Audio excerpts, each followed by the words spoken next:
ančių riebaluose kepta lašišų filė.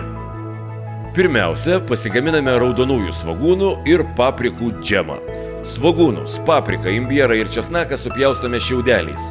Sudedame į puodą, užpilame cukrumi, austrių padažu, raudono vyno actu ir kaitiname ant vidutinės ugnies tol, kol pradės tirštėti. Tuomet verdame bulves, kurių forma ir dydis yra kiekvienos šeimininkės reikalas. Kol verda bulves, galime pasigaminti lašišą. Įkaitiname ančių riebalus iki 100 laipsnių temperatūros. Supjaustę lašišą, jums norimomis porcijomis, ant kiaurasamčio pasidedame jos gabalėlį ir pilame karštais riebalais, kol oda pasidarys traški, o žuvies viduje bus nedidesnė nei 50 laipsnių temperatūra. Jei bulvės išvirė, galime jos sudėti ant skardelės kartu su lašiša ir dar pakepti orkaitėje, kad šiek tiek apskrustų. Supjaustome trumus, sumaišome juos su sviestu ir patepame šiltas bulves.